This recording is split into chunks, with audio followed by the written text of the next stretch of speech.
자, 여러분 안녕하세요. 자, 여러분 이번 시간에는요 챕터 6장 인적 자본에 대해서 한번 살펴보도록 하겠습니다. 역시 또 그 앞에 뭔가 의미심장한 말이 있습니다. 교육이 비싸다고 생각하다면 무식함을 시험해봐라. 이게 또 뭔 얘기야? 교육이 비싸다고 생각한다면 무식함을 시험해봐라. 아무튼 그렇습니다. 잘 해석해 보시고요. 자, 이쪽으로 오시면 자, 인적 자본 이거를 우리가 자본은 자본인데 사람 몸에 체화된 이런 거예요. 휴먼 캐피털이다 이렇게 얘기합니다. 휴먼 캐피탈 이렇게요. 네, 이렇게 돼 있습니다. 첫 번째 줄 보시면 자, 보상적 임금 격차. 우리 근로자마다 임금 격차가 발생하기도 해요. 왜 임금 격차가 발생하니? 라고 얘기하면 보상적 임금 격차는 바로 뭐 때문에 발생하는 겁니까? 일자리가 달라서 그렇다 이런 거죠. 그래서 보상적 임금 격차는 일자리의 특성 때문에 발생하는 거예요. 그래서 임금 격차가 발생했다. 그래서 일자리의 특성 이렇게 되는 거죠. 자, 그런데 그게 아니라 거기 보시면 근로자가 달라서 이럴 수가 있어요. 근로자의 특성 때문에 임금 격차가 발생할 수 있어요. 그렇죠. 능력자가 있을 수 있고 능력 없을 수도 있습니다. 그래서 두 번째 줄 보시면 각자의 고유한 능력과 근로자 고유의 능력과 그 다음에 습득한 기술 집합, 네, 그러한 측면에서 근로자의 특성 차이가 발생해서 인적 자본 요거라고 얘기합니다. 휴먼 캐피털이라고 얘기합니다. 그래서 임금 격차가 발생한다 이렇게 되네요. 세 번째 줄 보시면 어떤 이는 교육 훈련을 통해서 생물학 연구원이 되기도 하고 음악가가 되기도 한다. 이 장에서는 고용주에게 제공할 특정한 기술을 어떻게 선택하고, 그러니까 이게 이제 근로자의 특성을 이제 선택하는 거죠. 너 어떤 기술 배울래? 어떠한 능력을 가질래? 이걸 고르는 거고요. 더 나아가서 평생 일하는 동안 우리의 결정이 전체적으로 소득에 어떤 영향 미치는가? 네, 그거에 대해서 다루고자 합니다. 두 번째 단락 볼게요. 인적 자본은 대부분 학교에서 인적 자본이 축적되기도 하고요. 그 다음에 공식, 비공식 직업 훈련에서 회사에서 공식적, 비공식적인 직업 훈련을 통해 가지고 인적 자본을 축적하게 된다라고 보시면 될 것 같습니다. 자, 거기 보니까 학교에서 습득한 기술이 축적된 지식의 일부로서 중요성이 점점 커진대요. 1940년대 미국에서는 성인의 75%가 고등학교까지 마치지 못했대요. 그러니까 그냥 고등학교 졸업 안 하고 그냥 드롭한 거예요. 4.6%만이 대학을 졸업했대요. 근데 2013년이 돼서는요, 성인의 10%만이 고등학교까지 마치지 못하고 3분의 1이 대학학위 이상을 받고 있다. 이렇게 되는 거죠. 자, 그러다 보니까 점차 학교 교육, 대학 교육 많이 받고 있는 거 알 수 있습니다. 세 번째 단락 볼까요? 이 장에서는 어떤 이들은 왜 교육을 많이 받고 어떤 이들은 왜 이른 나이에 학업을 그만두는가, 그거를 분석하려고 합니다. 자, 이 장에서의 여러 가지 다루고자 하는 목적은 뭐가 있는가라고 하면요, 학교를 왜 다니지? 이거요. 왜는 학교를 드롭하지? 요거에 대해서 우리가 보려고 합니다. 그래서 학교 교육에 대한 그거를 투자라는 말을 가지고 얘기할 거예요. 두 번째 줄 보시면 학교 교육에 투자하는 근로자는 자, 이 투자하기 때문에 지금 현재를 희생하고 미래에 높은 소득을 얻기 위해서 현재 수입을 포기하는 거예요. 그래서 이런 사람들은 현재 수입을 포기하고 그 다음에 미래에 높은 소득을 얻게 되는 거예요. 미래에 높은 소득을 얻게 되는 거예요. 소득을 획득한다. 이렇게 생각하시면 될 것 같고요. 이해되시죠? 다음 볼게요. 예를 들어 대학에 다니거나 공식 견습생 프로그램, 인턴 같은 겁니다. 거기 참여하는 동안에는 상대적으로 임금이 낮아요. 대신 배우는 게 있잖아. 그러니까 현재 수입을 약간 포기하고 대신 배우는 게 있는 거예요. 하지만 투자에 대한 수익으로 나중에 동그라미 치시죠. 맞아요. 미래에 나중에 높은 소득을 얻을 거라고 생각을 합니다. 자, 교육을 받을 수 있는 기회를 제한하는 경제적, 제도적 한계뿐만 아니라 현재 낮은 수입을 받아야 되고 미래 높은 수입 간의 상충관계. 자, 이거요. 현재의 낮은 수입과 그리고 미래의 높은 수입과 요거와의 상충관계, 이게 여기 적용되는 것입니다. 자, 이거에 따라서 교육 수준의 분포가 결정된다. 그렇죠? 누구는 교육을 얼마나 더 받는가, 이런 것들이 결정돼요. 자, 이게 이제 첫 번째 우리 볼 거고요. 그 다음에 그러면 두 번째는 교육에 지금 투자하는 게 오케이, 알았어. 이거 남는 장사야? 이거를 살펴보려고 합니다. 그래서 특히 다른 투자 수익률에 비해서 학교 교육에 대한, 대학을 다니는 거로 보시면 돼요. 학교 교육에 대한 투자를 했을 때 얻게 되는 수익률이 있을 겁니다. 이 수익률이 과연 어떻게 되는가, 이걸 보려고 합니다. 어떻게 결정되는가. 자, 우리가 대학 교육을 통해서 많은 것을 얻고 있는지 알고 싶은 개개인들의 어떤 관심, 대학에서의 다닐 때 즐거움, 이런 거 다 필요 없고요. 학교 교육의 수익률은요, 우리가 많은 역할 중에서 학교를 다닐까 말까 중요한 결정 요인이 됩니다. 예를 들어 거기 볼게요. 교육과 기타 학습 활동을 보조하는 것이 소득이 낮고 어려운 처지에 있는 근로자의 경제 형편을 개선하는데 가장 확실한 방법이라는 주장이 자주 제기됩니다. 무슨 말씀이냐면, 가난한 사람들은 돈이 없으니까 학교를 못 다니는 거 아니야. 그러다 보니까 좋은 데 취업을 못하고 자꾸 이러니까 저소득 계층에게 학교를 다닐 수 있도록 지원해주자, 이런 거예요. 이런 거. 무슨 말씀인지 아시겠죠? 그거에 대한 게 자주 제기되는데, 보통 우리는 학교를 떠난다 해도 지식과 기술을 습득을 멈추지 않아요. 어차피 우리는 평생 교육이다 라고 생각해야 돼요. AI가 또 지배하게 될 4차 산업혁명 때에는 더욱더 그런 것들이 인라인, 인강 비슷한 거 있잖아요. 언택트, 이런 교육 같은 게 더 활성화될 것이기 때문에, 그리고 직업을 갖고 사는 대부분의 시간 동안 인적 자본은 계속 증가하게 됩니다. 자, 직업교육 훈련 프로그램을 통한 인적 자본을 얻은 결과 학교 교육뿐만 아니라 직업교육 훈련도 굉장히 중요하다는 겁니다. 그래서 대학 졸업생들은 50대가 되면 20대 받았던 임금의 2배 이상을 받게 된다는 거 알 수가 있게 됩니다. 자, 그래서 다음 페이지 가볼게요. 요것뿐만 아니라 직업훈련에도 초점을 맞춰요. 그래서 거기 뭐라고 돼 있냐면, 학교 교육 이후에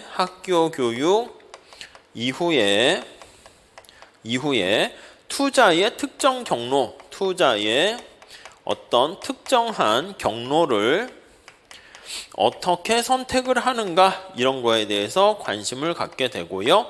이러한 선택이 인생 전체를 놓고 보는 거예요. 분석할 때 뭐다? 생애 주기, 라이프 사이클이라는 말 씁니다. 생애 주기에 걸친 소득의 변동 해가지고 우리가 살펴보게 됩니다. 이해되시죠? 네, 이렇게 보시면 되겠습니다. 자, 그래서 우리가 시간 전체를 고려해서요, 다음 단락 보시죠. 전생에 걸친, 그런 표현이 있어요. 전생에, 생애 소득의 현재 가치를 극대화합니다. 생애 소득의 현재 가치를 극대화하는 인적 자본 투자, 요거를 얼마나 할 것인가, 그걸 고민하게 되는 것이고요. 소득 분포의 결정 요인을 연구할 때 이런 것들을 따지게 됩니다. 자, 생애 전체에 걸친 어떤 현재 가치를 극대화하는데, 거기요, 임금과 관련해서 우리가 살펴보는데, 임금에 영향을 미치는 요인들이 많은 게 있을 수 있어요. 지금과 살펴본 교육이라는 인적 자본 투자, 요것도 있을 수 있고요. 아니면 운도 있을 수 있어, 운. 아니면 거기 운이나 다른 무작위적 요소, 이게 무작위적 요소가 바로 운이에요. 무작위적 요소.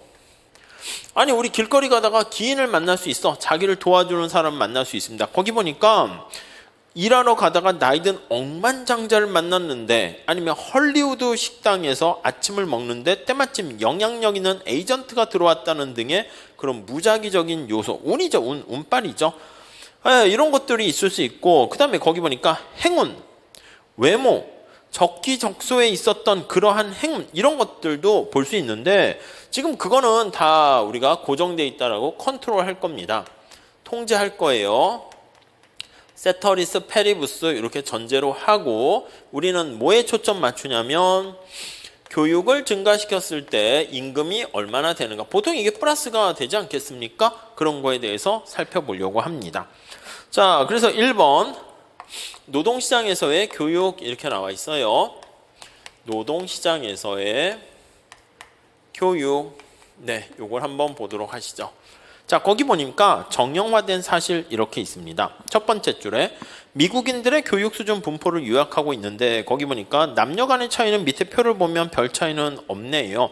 인종 간의 차이가 좀 크다라는 거 알 수 있습니다.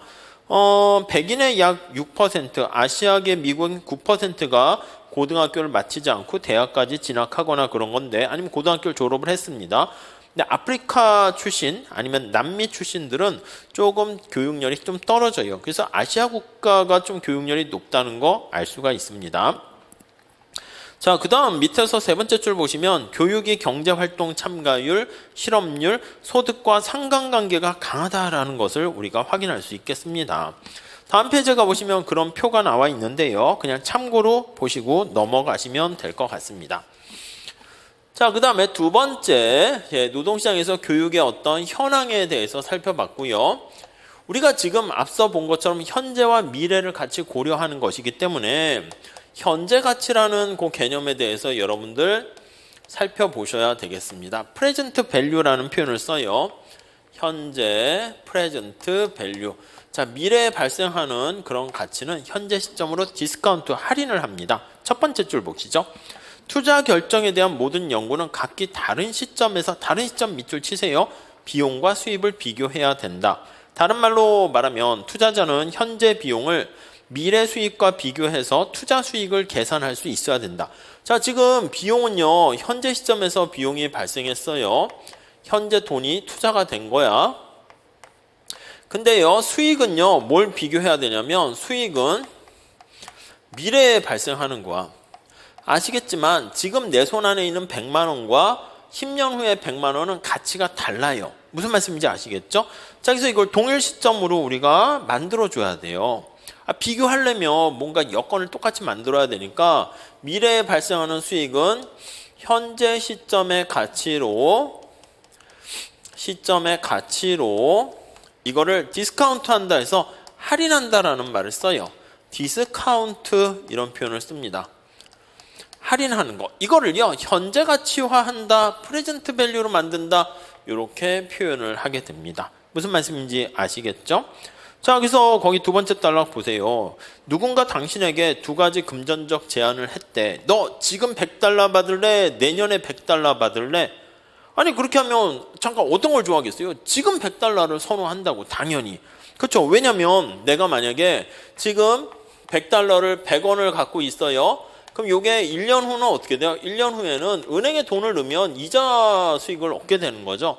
내가 지금 당장 써야 되는데 1년 후에 $100는 지금 당장 쓸 수가 없어요. 그러니까 100에다가 얼마만큼의 이자를 받게 돼요. 그래서 100을 빼면 1 플러스 R에 100 이렇게 되는 거 알 수가 있습니다. 자, 이게 만약에 A1이다 라고 하면 1년 후에는 1 플러스 R의 A1하고 이게 가치가 똑같게 된다라는 것을 알 수가 있고요. 이해되시죠? 자, 1년 후에 만약에 B1의 가치가 있다 그러면 이거 어떻게 해요? 현재 시점의 가치로 만들어낸다라고 하면 어떻게 하면 될 거예요? 요걸 1 플러스 R로 나눠주면 되는 거잖아. 그러니까 B1의 가치가 있으면 1 플러스 R로 나눠주게 되면은 요게 바로 현재 가치로 할인한 것이다. 이렇게 보시면 될 것 같습니다. 네, 이해하실 수 있으시겠죠? 자, 그래서 거기 보시면은 그 얘기가 나와 있어요. 그래서 어떤 1년 후에 거기에 Y라는 게 있어요. 그러면 자, 밑에 중간에 식을 보세요. 1년 후에 Y를 이렇게 1 플러스 R로 디스카운트 하게 되는 거 확인할 수 있겠습니다. 이 R을 뭐라 그럽니까? 라고 하면요. 이 R을요. 바로 밑에 6-1씩 나와 있죠. 이 R을 이자율이라고도 하고요. 이자율.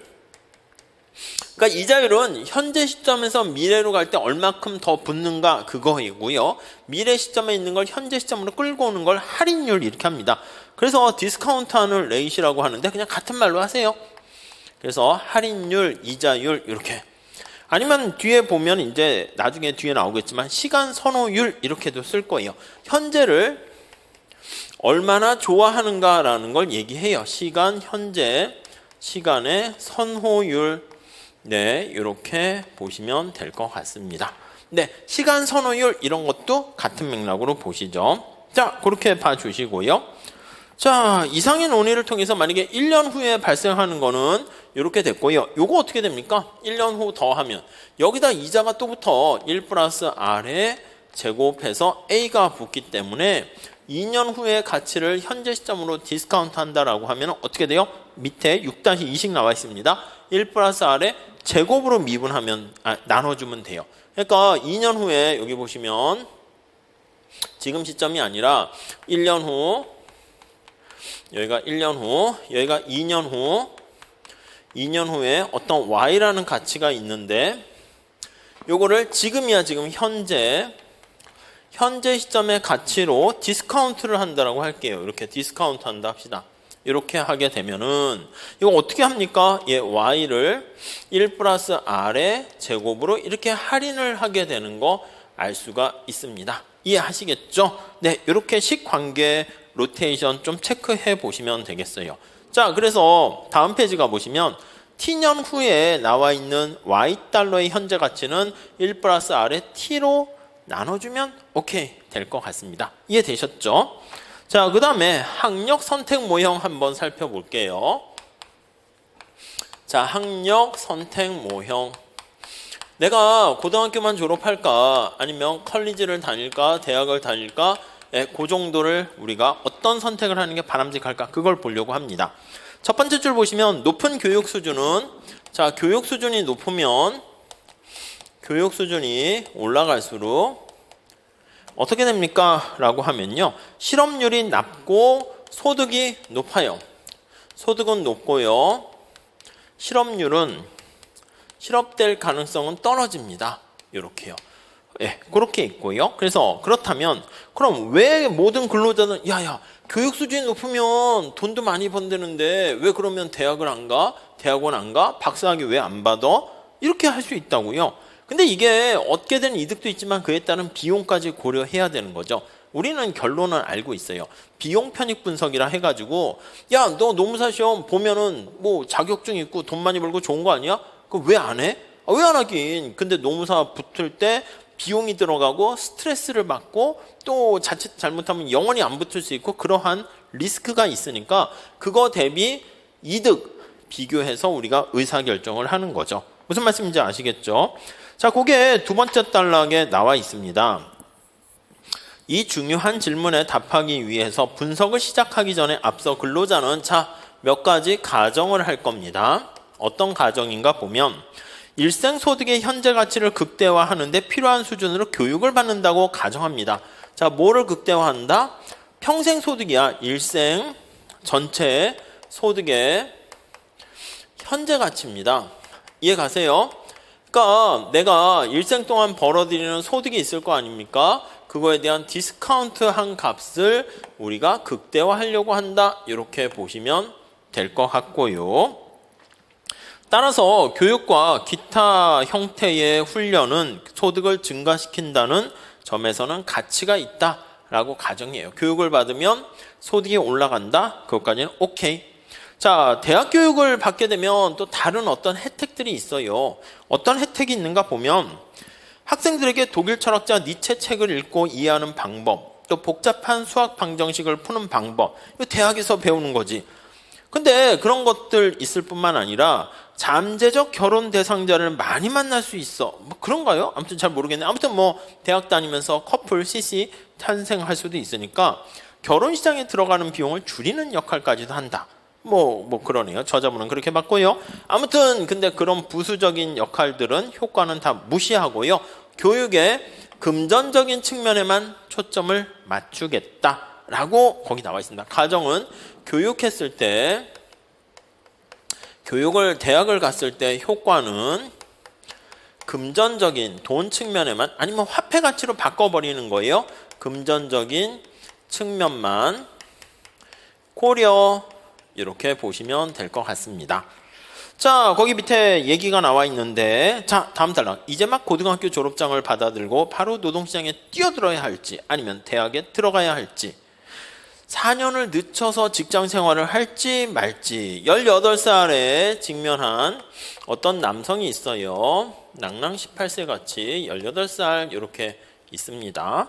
자, 이 친구가요, 거기 보니까 직업훈련이 없으며 학교에서 배운 기술의 가치는 시간이 지나면서도 줄어들지 않는다. 감가상각이 없다고 가정하는 겁니다. 갑자기 내가 배웠던 지식이 낡아 빠져가지고 쓸모없는 그런 일은 없다라고 얘기할게요. 현실에서는 과거에 배운 거를 계속 업데이트하지 않으면 약간 쓸모없는 얘기가 되잖아요. 자, 이런 가정은 근로자의 생산성이 학교를 떠난 후에 변하지 않으며 실질 소득은 일생에 걸쳐 일정하다, 이렇게 얘기합니다. 그래서 전제 조건은요, 근로자의 어떤 생산성이 정해지면 생산성이 일정하고, 자, 요 생산성에 맞춰서 실질 소득을, 실질 임금을 주는 거예요. 그래서 생산성만큼 거기 나와 있는 것처럼 인플레이션을 조정한 소득이라고 되어 있습니다. 그래서 실질, 이게 진짜예요. 진짜라고 생각하시면 돼. 실질 소득이 그러니까 일정하다라는 것을 가정을 깔고 얘기를 할게요. 그러니까 생산성이 떨어지는 게 아니야. 그러니까 나이가 들어가게 되면 우리가 생산성이 떨어질 수 있잖아요. 새로운 기술을 업데이트하지 않고 나이가 들면 몸도 이렇게 예전 같지 않다고요. 마음은 뭐 예전 같을 수 있겠지만 근데 그런 것들은 없다라고 할게요. 자, 그림 6-1은 근로자 결정에 있어서 경제적 상충 관계가 나와 있습니다. 그림은 각 대안에 따른 연령 소득 곡선 밑줄 치세요. 생애 주기에 걸친 임금 궤적 이렇게 나와 있어요. 다음 페이지 밑에 그림 볼까요? 자, 이 친구가 지금 쭉 한번 거기 그림을 보시면 나이가 들고 있어요. 지금 18살이니까 여기에요. 18살 이렇게 있습니다. 이전에 이제 쭉 해서 이거는 과거부터 이렇게 태어나서부터 18살까지는 넘어갈게요. 이렇게 됐고요. 자, 이 친구가 만약에 쭉 고민을 하는 거야. 여기 있어. 그래서 또 다른 이 사람이 여기 있습니다. 자, 근데 이 친구가 그냥 고등학교 이후 교육을 중단했어. 그럼 18살부터 쭉 임금을 이렇게 받아요. 그러니까 임금 하이스쿨 해가지고 이렇게 됩니다. 고등학교 이후 교육을 중단했을 때 임금은 이런 형태가 돼요. 자, 그런데 만약에 이 친구가 대학을 간다라고 합시다. 대학을 가면요, 거기 밑에 나와 있는 것처럼 대학을 들어갔을 때 등록금을 내야 될 거 아니겠습니까? 그래서 이게 마이너스 H만큼 등록금을 내는 거야. 그래서 쭉 4년 동안 다녔어요. 22살까지 이렇게 다녔어요. 이게 마이너스로 이제 임금이 손해가 되는 거야, 이만큼. 그런데 대학을 졸업하게 되면은 당연히 생산성은 더 높다고 할게요. 임금이 높다고 할게요. 이런 흐름으로 흘러가요. 자, 그래서 이게 뭐라 그래요? 다시 앞에 보세요. 앞에 그림을 보시면 제목을 잘 체크하세요. 연령이 나이, 연령, 소득이 어떻게 되는가, 그거를 살펴보려고 하는 거야. 자, 여기서 돈으로 표현한 거야, 달러. 그래서 이 경우는 대학을 진학했을 때, 거기 칼리지에 도달했을 때, 졸업했을 때 나타내는 겁니다. 이해 가시죠? 그러니까 이런 흐름을 보이는 겁니다.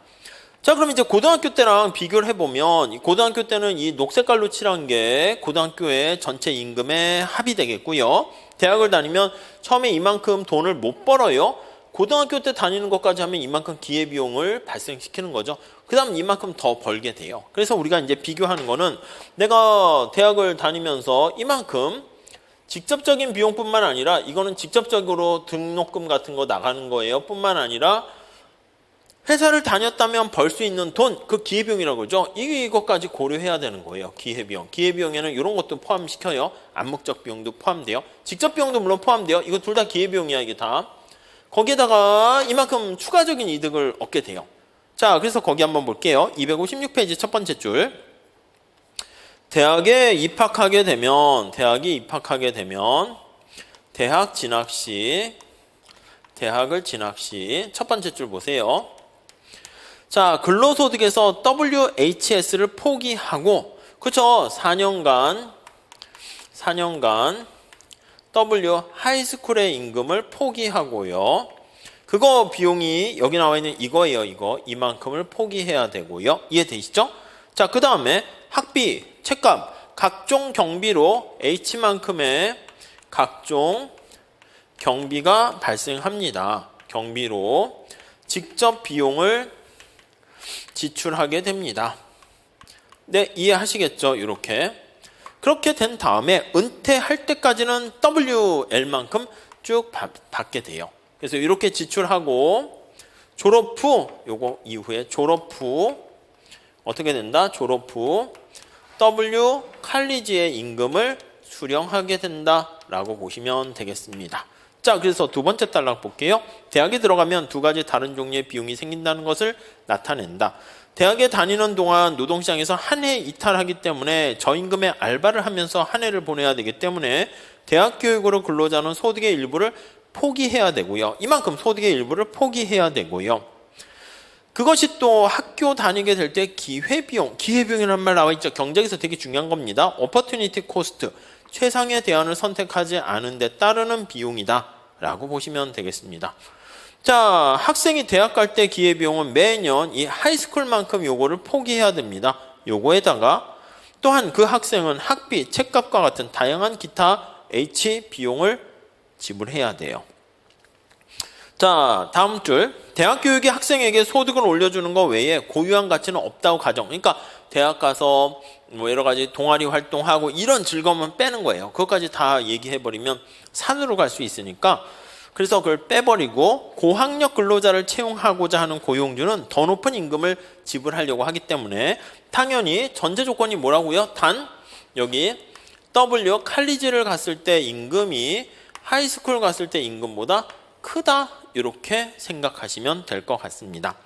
어떤 의미에서 학력이 높은 근로자가 받는 고임금 훈련 비용 때문에, 그쵸, 여기 나와 있는 것처럼 대학을 갔을 때 임금이 더 높은 이유는 지금 여기 나와 있는 것처럼 대학 진학하게 되면 우리가 앞에서 얘기한 것처럼 철학과든 수학과든 이게 사실은 취업이 목적이 아니긴 하지만 그런 걸 배우면 머리가 아파요, 맑아져요? 머리가 아프지. 그래서 거기 나와 있는 것처럼 훈련 비용 있잖아. 훈련 비용.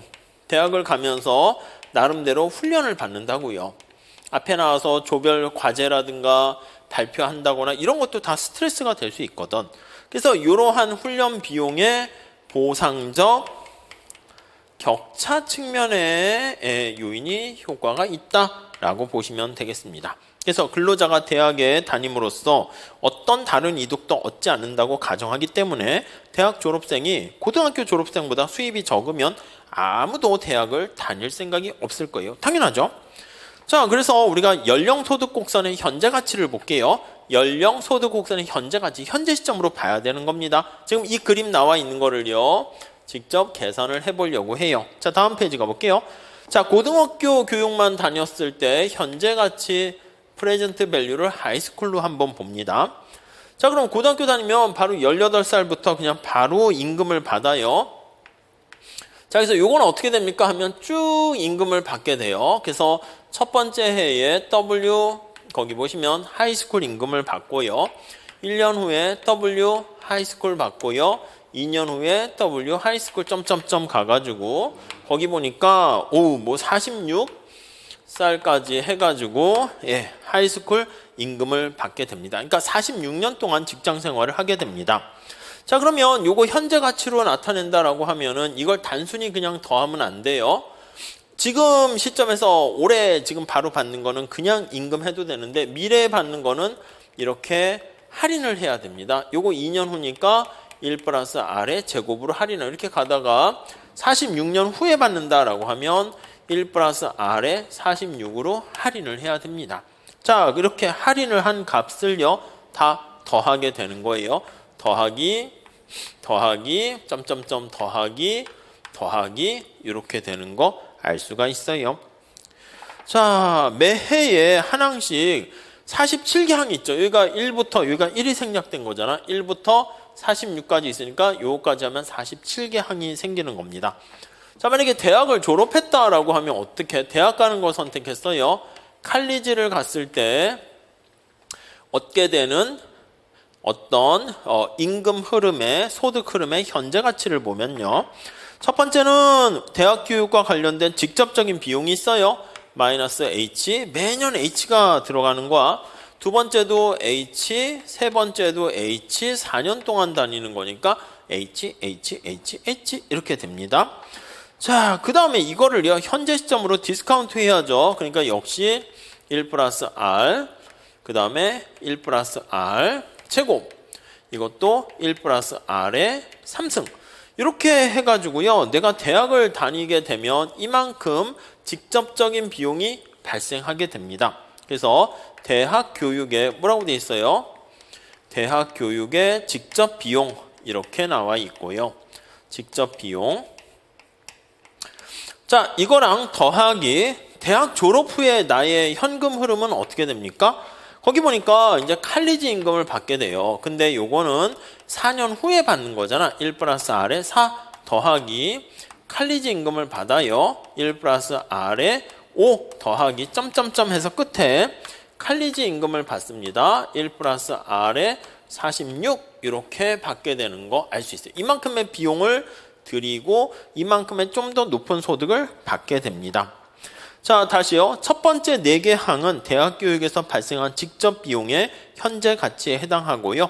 요거는 나머지 43개 항은요. 대학 졸업 이후의 기간간 평생 소득의 현재 가치를 나타냅니다. 자, 이렇게 대학을 내가 갔을 때랑 대학을 가지 않고 고등학교만 갔을 때랑 얻게 되는 수입의 흐름이 있어요. 이것도 비용과 수입의 흐름이 있어요. 요거를 계산을 했는데 거기 나와 있는 것처럼 칼리지 갔을 때가 크게 되면 이게 임금의 현재 가치가 크게 되면 이때 어떻게 됩니까? 맞아요. 이땐 대학을 가게 되는 거죠. 그게 거기 나와 있는 6-6씩 나와 있어요. 자, 간단한 숫자 예를 통해서 거기 설명을 하고 있어요. 이거는 우리가 미래까지 쫙 이렇게 얘기했는데 간단한 사례를 통해서 한번 보시면, 자, 2개 기간만 산다 합시다. 현재 살거나 미래 살거나 이렇게 2개 기간만 사는 경우 생각해 봅니다. 대학에 전혀 다니지 않는 것을 선택할 경우에는 각 기간에 2만 달러를 벌 수 있어요. 2만 달러를 벌고 2만 달러를 벌게 되고요. 이런 흐름을 갖게 돼요. 자, 그런데 거기 나와 있는 것처럼 현재 가치를 나타낼 때는 요거요, 미래에 발생하는 요거는 다시 어떻게 된다? 현재 시점으로 할인을 합니다. 디스카운트를 하게 돼요.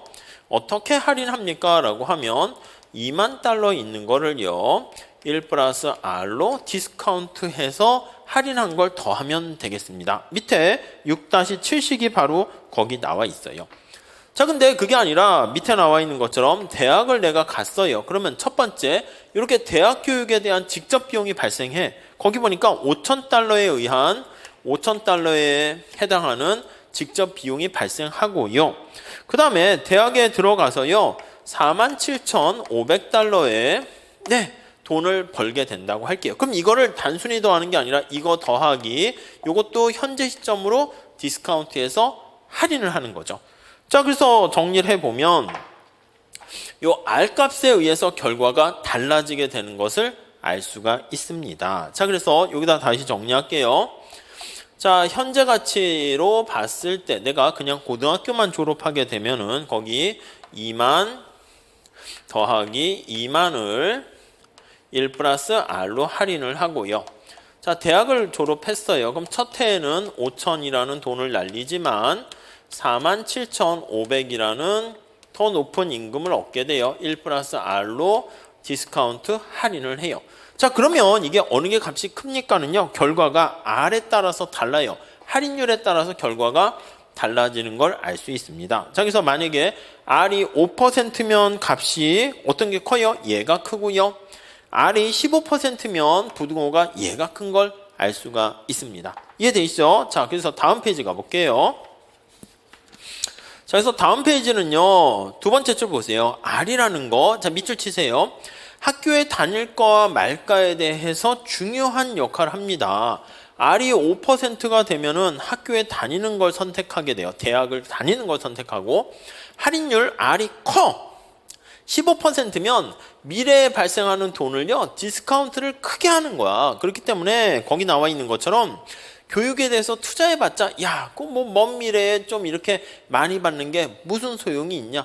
당장 내가 받는 내 손 안에 있는 돈이 중요하지. 그러니까 현재를 중시 여기는 겁니다. 자, 그럼 밑줄 치세요. 높은 할인율을 갖는 근로자는 미래 소득 기회에 대해서 매우 낮은 가치를 부여하고요. 할인율이 높다? 이쪽으로 와보시면 우리 앞에 얘기했었습니다. 여기요. 할인율이다 라고 하면 할인율이 높다? 미래에 대해서 가치가 낮은 거야. 현재를 중시 여긴다. 이 뜻입니다. 자, 그래서요. 거기 보시면은요. 미래 소득을 과도하게 할인하게 되는 거니까 교육 투자에 대한 수익이 너무나 먼 미래에 돌아오는 거니까 아, 됐어. 나 교육 안 받아. 이렇게 된다고요. 자, 때때로 한 사람의 할인율을 시장의 이자율, 이 똑같이 봐요. 이자율, 할인율 같게. 이자율은 거기 가로 안에 나와 있죠. 금융기관에 예금해 놨을 때 그 금액이 시간의 흐름에 따라서 커지는 비율과 동일하게 생각하게 되는데요. 거기 보시면은요. 현재 가치 계산에서 미래 수익을 할인하는 이유 가운데 하나가 올해 수입은 투자될 수 있잖아. 내가 올해 수입을 얻었어. 그걸 갖고 미래에 투자하게 되면 그만큼 이자 수익을 얻을 수 있잖아요. 그러니까 결국 이게 할인율과 이자율은 그냥 같은 맥락이다. 이렇게 보시면 될 것 같습니다. 자, 다시요. 할인율 밑줄 치세요. 그 다음 줄에. 할인율은 미래 소득을 위한 대가로 오늘의 소비 일부를 포기하는 데에 우리가 어떻게 느끼는가. 시간 선호도 이렇게 나와 있죠. 시간의 선호율. 이거랑 같은 말로 보시면 되겠습니다. 자, 그래서요, 거기 보시면은 현재 지향적인 사람도 있고 아니면 미래 지향적인 사람도 있습니다. 현재를 중시 여기는 사람은요, 할인율이 어떻게 된다? 높은 할인율을 받고 있기 때문에 학교 교육에 투자 안 하는 거야. 야, 지금 현재가 중요하지. 뭔 공부를 하냐? 지금 당장 일을 해야지. 이렇게 될 수 있어요. 자, 그렇기 때문에 가난한 가정이 부유한 가정보다 더 높은 할인율을 갖는다는 것을 보여주는 증거도 있지만, 그러니까 가난한 사람들은 당장 돈이 급한 거니까 먼 미래에 많은 돈을 벌어들입니다. 이런 거에 할 시간이 없는 거야. 그런 여건도 있지만 사람들이 시간을 얼마나 중시 여기는가에 대해서 또 달라집니다. 근데 그거에 대해서 딱 뭔가 명확하게 딱 사람의 특성으로 끄집어내지는 못한다라는 걸 알 수가 있습니다.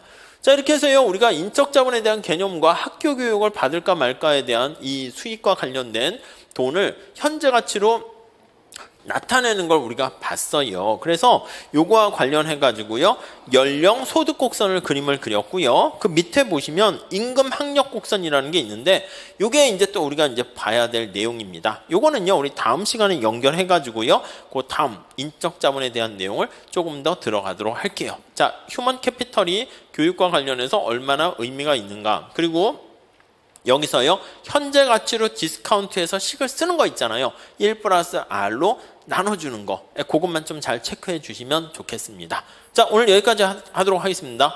감사합니다.